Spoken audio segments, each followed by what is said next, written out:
Standing up in McKinney. This is According to Callus, coming to you on February the 16th, 2024, the year of our Lord, 2024. Today we're going to be talking about thinking about the future, or if you prefer, think about the future. Now I gotta be honest, every time I hear that phrase, I still think about the Jack Nicholson Joker from 1989. Now I know I'm dating myself, but that's just where my head goes. This is episode 584. And before we get to the subject du jour, let me remind you the best way you can help me make a difference, the best way you continue to grow this program with me, and the best way that we can get the message out is for you to like, share, and subscribe to the program. Follow me, please. Now, look, the important thing about this show, I'm overdue. I need to say this again. The show is my opinion, my understanding of what things are. That doesn't mean that I'm always right. It doesn't mean that there isn't a difference of opinion on the way things happen or understanding. It just means this is what I'm seeing. This is what I think. And I always encourage you, the listener, to do your own research, to double check things, to come to your own conclusion. And I will just share what I'm thinking about it, and you can make your own decision therefore. Which is kind of why it's tough for me to put out an endorsement and say you need to go do X, Y, or Z as far as going to the voting booth. I would much rather give you information, have you come to your own conclusion, make your own decision about what you want to do, and then go do that. And if you happen to agree with me, great, but I want an educated voter, not somebody that just follows my lead. I don't think the Republic is served well with that. And the reason why I bring this up is, unfortunately, next week I'm going to probably spend some time on some different races and different things at hand. I say unfortunately because even I am about tired of the primary season. And it's so early and so fast. All right. So the topic du jour, right? Oh, yes. And one last thing. Join me over on the social medias, right? I've got a page and a group over at Facebook. I drop in at MeWe and Gab, and for whatever reason, you can still find most of my programming, if you will, on YouTube. At some point, I might have to figure out Rumble, but therein lies the rub. I only have so much time in the day. I do this for free. It's my labor of love. For you, the listening audience, I still have a full-time day job, and guess what? A part-time, seemingly full-time political duty. Let's put it that way. All right. So when I think about the future, I have to break it down into a couple different areas. So for me, myself, right, my piece of this puzzle, what do I see myself doing? Where am I going to go? What does that look like? Well, to be honest with you, that is an evolving situation depending on the time of year and various other things. You know, I always have had a goal. I've always had a couple of ideas of different things I want to do. I'm not going to bore you with those details, but suffice it to say, as I get older, as things change in the world around me, you have to pivot. You have to, come up with different solutions, come up with different, for lack of a better word, angles to approach things so you can make sure that you can stick to your principles, that you continue to do the right thing, but still provide for your family and still obtain what some would call career goals. And different people have different definitions of what a career goal is, but always be moving forward, right? The old phrase of always be closing, very applicable here. All right. It's also a Friday. So on a Friday, I like to stay upbeat. I like to stay, focused, give you a couple of things of interest to think about over the weekend. So in the spirit of that, so my show, according to Podbean, I've got 600 episodes out there. This is 600 plus. This is numbered 584. There are approximately 30 unnumbered episodes. There were some shorts I did, some fill-ins, that kind of thing. So you've got plenty of stuff to go back to. Now, I do spend a lot of time talking about current events and how they relate to us here in Collin County, Texas specifically, and I do spend a lot of time focusing on local issues. I will acknowledge that's limited some of the growth. I will also acknowledge that's kind of pigeonholed some of the things that I do. I think that's a fair way to phrase it. I don't want to say it's limiting. I don't want to say it's a problem, but it is something that I got to look into, right? At the end of last year, I had a thought process of how I wanted to do things. And, we're not even 2 months into this new year, and I'm reevaluating that. I'm constantly reevaluating how can I do something more that is better, that doesn't break the roughly 30-minute threshold that I can do the program in, and still bring something new, something fresh. So I've tried to keep a mix of what some would call evergreen topics, right? Something that never kind of goes out of style, but still incorporate things that are happening right now, right? The current events section. So there's perhaps an evergreen theory or principle applied to this current event. I think that's kind of my sweet spot. I think every principle or every ideal does need to be applied to the current zeitgeist, the current issue. So I think I'm going to focus on that on my show, but I think what I'm going to do also is I'm going to keep my Tuesdays on primarily Texas and or Tex-It. I think that's been a good mix and a good program note, if you will. I've spent a lot of time on Thursdays talking about either books or movies that I've taken part in, right? I've read it, I've watched it, whatever. I think I want to keep that as well. I think now that I've quit quoting large portions of text and I've talked just more about my reflections on what I got out of it and how it might affect you, I think that's benefited. So I'm going to continue on that path for a while and see if that continues to strike a chord, if it's still something that is of value to my audience. And again, I'm going to try and stick with the keeping things lighthearted on Fridays. So now as you're kind of figuring this out, that means Monday is going to be my hyper-local show, right? I'm going to continue to focus on McKinney, Collin County specific things on Mondays. The real crux is, do I go and do like national issues on Wednesdays? Typically on Wednesdays, I've tried a couple of different things, but I really think to continue to ignore, and I don't want to say ignore, to continue to make national issues second fiddle is part of what has made me, part of what made my show. But if we're going to grow, if we're going to bring people in, if we're going to attract more audience, if we're going to get more involvement, I probably need to be more open about addressing things at a national level. But as always, when I address things at a national or even an international level, I like to bring it back into how does it affect us here in Collin County? What happened in McKinney? How is it going to be affected by what's going on at the national or international level?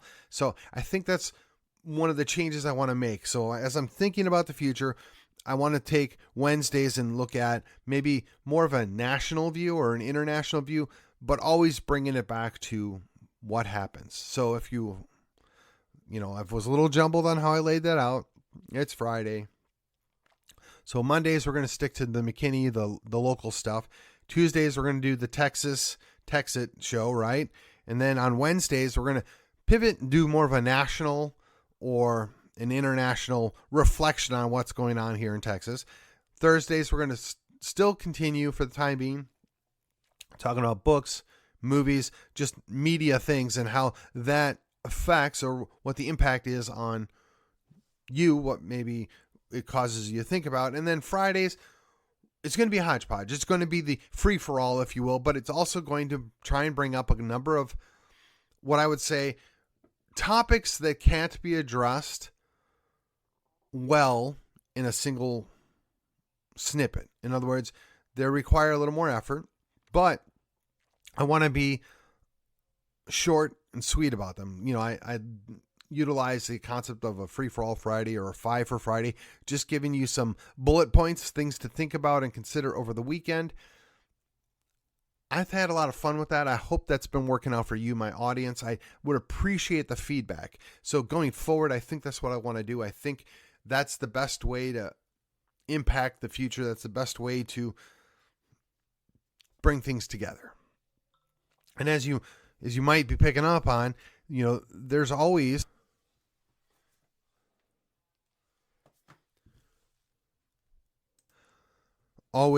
taking the time to give feedback, to participate. I'm sorry, I had a little glitch there. I don't know where it chewed up what I was saying. And I like to do these in one continuous loop. So if you'll bear with me. So again, we got a process for the show.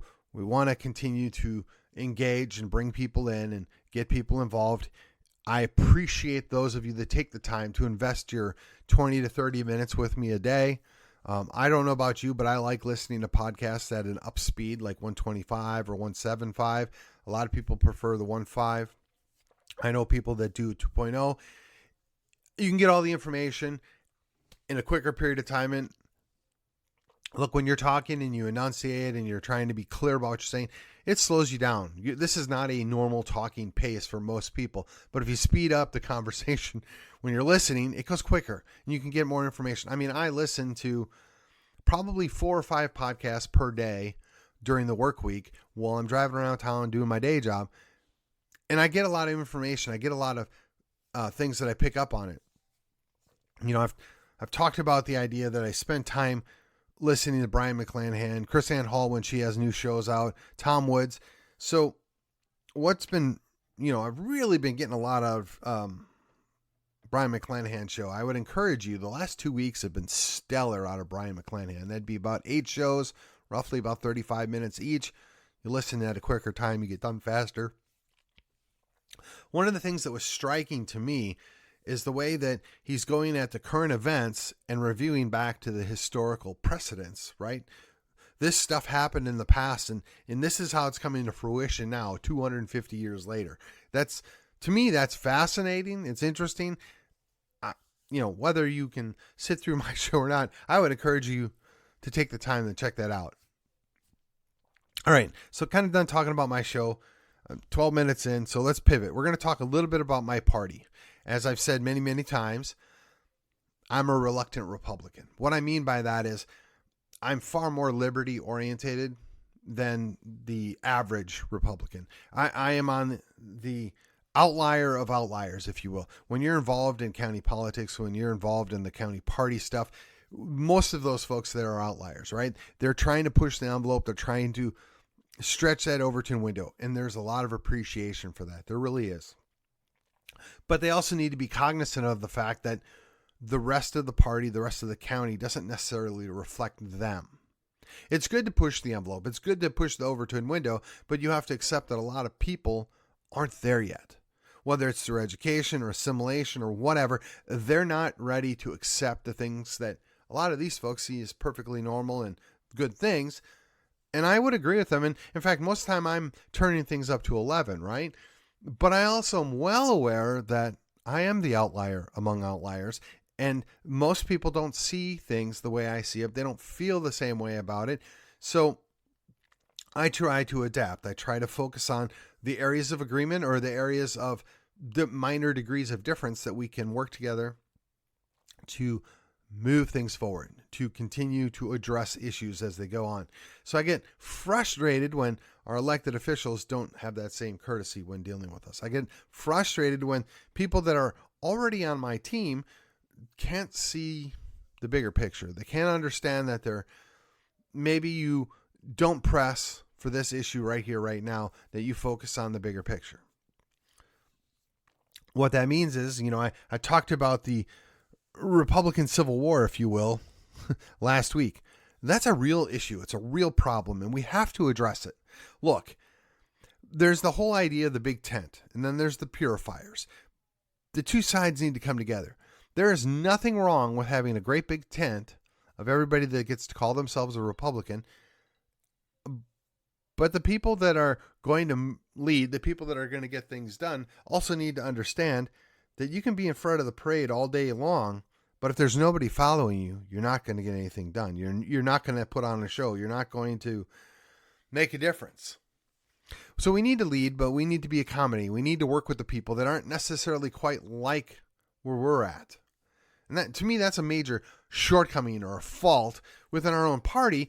And I can't say that I'm not guilty of this from time to time. I found myself in an interesting situation. Years past, a gentleman I know had been labeled and dogged on and basically run off. Now, I got to be honest, I always had a very cordial relationship with the guy. I like the guy. There are lots of things that maybe not in total agreement, but generally, it's like you deal with a Christian brother that maybe comes from a different denomination. You don't challenge their faith. You accept that they are who they are. You maybe quibble about some of the denominational differences. Well, in my mind, this is kind of the thing, right? The guy is a Republican. Maybe not my exact brand, but I don't see him as the enemy. I don't see him as evil. I don't see him as trying to undercut everything. Maybe he's okay with some things I'm not okay with, and certainly I'm okay with things that maybe he's not okay with, but he's not my enemy.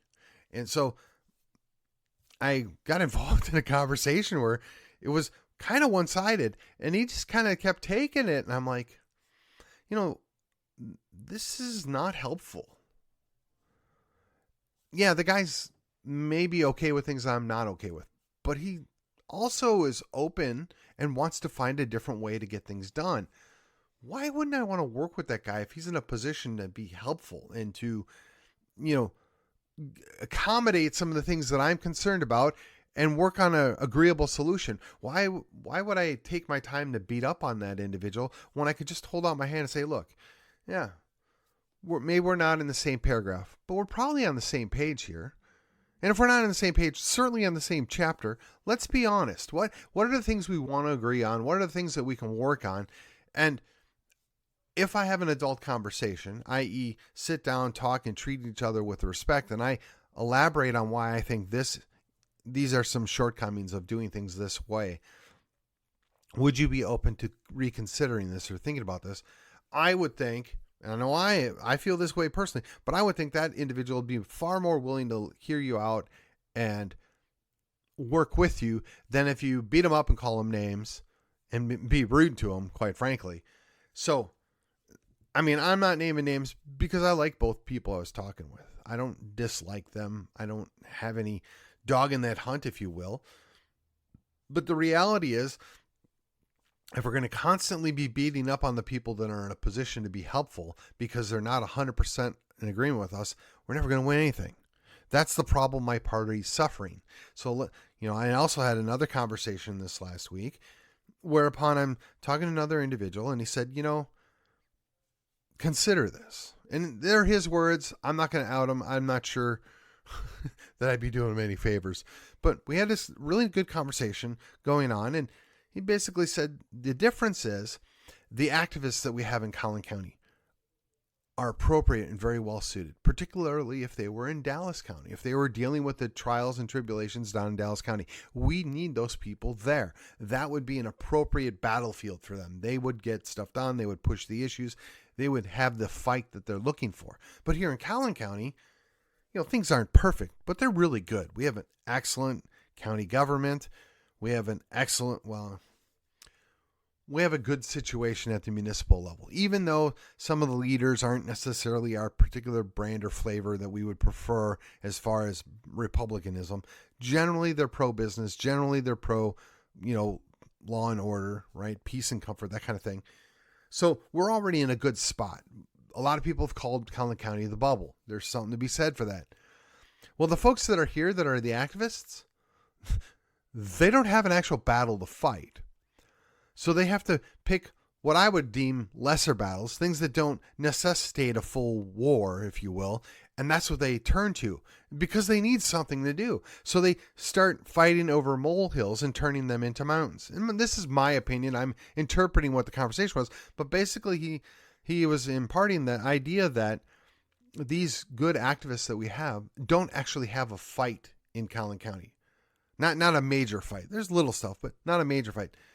Perhaps if we could help Dallas County and utilize some of those folks down there, that would be a useful outlet. Because here in Collin County, they're going after degrees of difference with the vehemence that you would go after Democrat talking points. And again, this is kind of my interpretation of the conversation, so I'm not meaning to put exact words in the other guy's mouth. And again, leaving out the specific individual for his own protection and mine, I guess. So I thought that was fascinating because it was the puzzle piece that was missing in my theory of why we're at where we're at. The idea that we don't have a legitimate big fight to fight creates the fighters amongst us, right? The advocates, the activists among us to go and find something because they need something. That's a fair approach and understanding what's going on. I can't rebut it. What's interesting, as I talked to my wife a little bit later about it, she was like, yeah, that's exactly how I would read that. That makes a lot of sense. So I would say to my activist friends, right,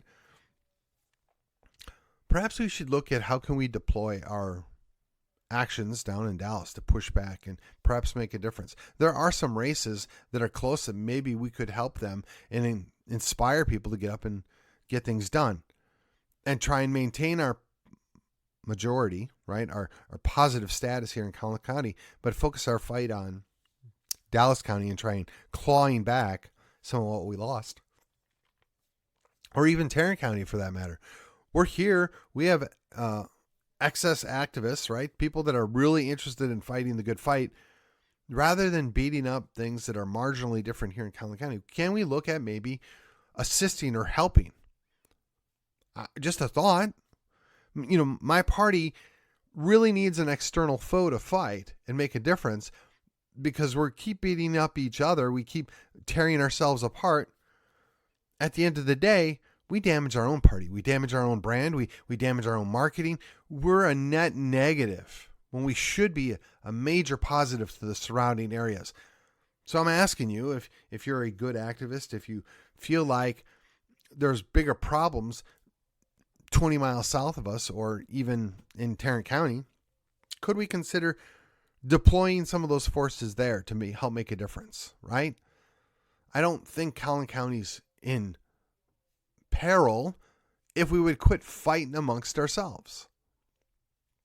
Just my thought. 55% is still a huge difference, and I think we're probably closer to 58%. The reason why we're not doing that is because we're fighting amongst ourselves. We're depressing our people, pushing people away, just so negative.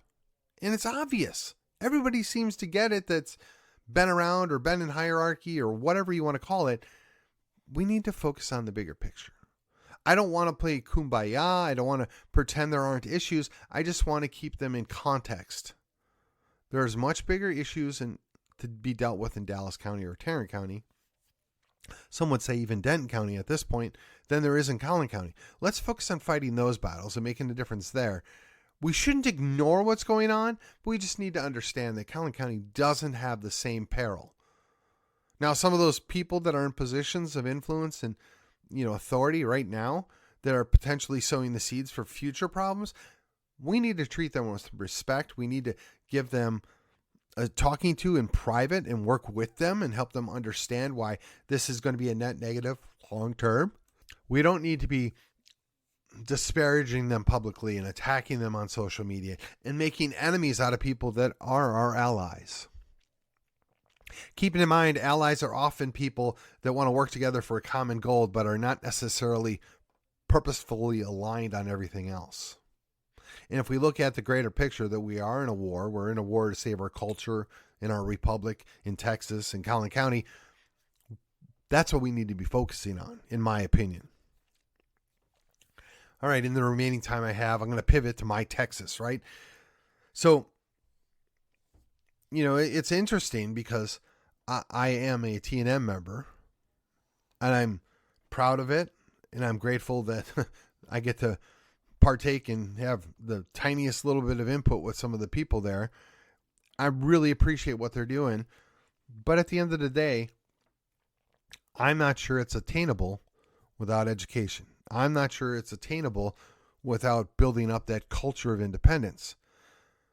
That doesn't mean that it can't or won't happen in the future. It just means that I've scaled back my expectations. And if we should be active and proactive and finally get our vote, I'm curious as to how that plays out. Polls have us at, 31%, 33%, whatever, across the spectrum. I suspect that may be true. But think about it this way. If you take a population of, let's just say, 35 million people, and you take 10% of that, that's 3.5 million people. They can get a lot of stuff done. There's a lot of things that can be accomplished. If we work on that culture of independence and we achieve our de facto independence, that's great. But before we even get to de facto independence, we need to start answering some of those greater questions. How is Texas going to have a monetary system? How is Texas going to deal with the idea that they want to tie us in to the national grid? They want to make Texas subservient. How do we exert our sovereignty? How do we remind them that we're an independent sovereign state who is in partnership with other states to create a federal government?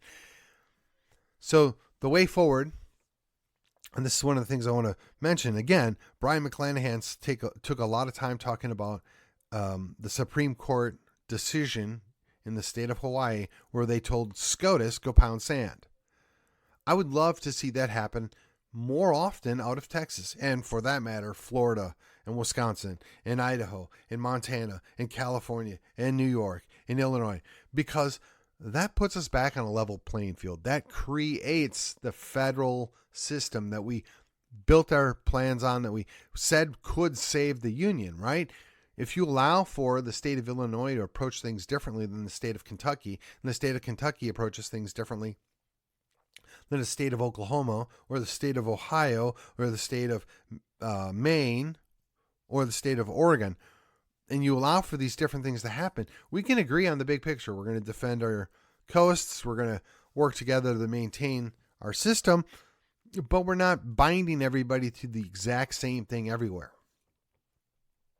So whether you're pro-Texit or whether you're, anti-Texit, but you feel very strongly that Texas needs to be more assertive, we can all agree that if every state is more assertive, that makes Texas better.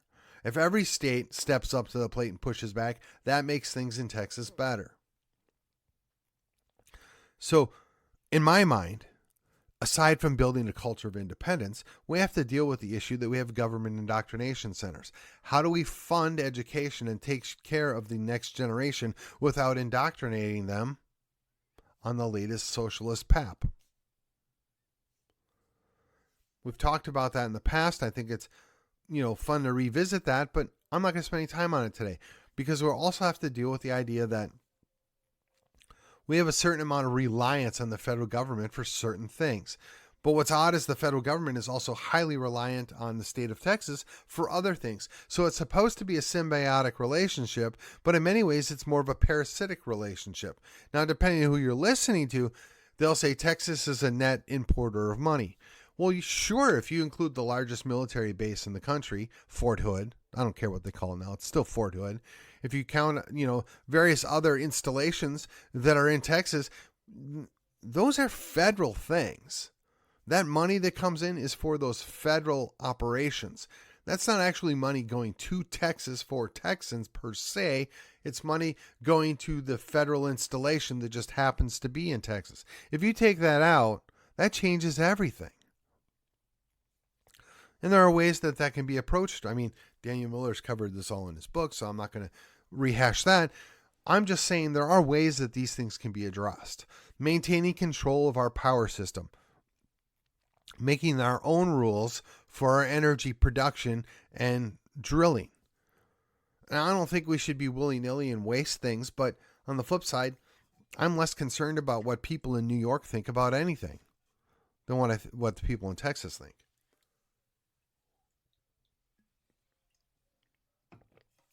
Just as a brief aside, I've talked about this before, and I think this comes into play with everything I've just said.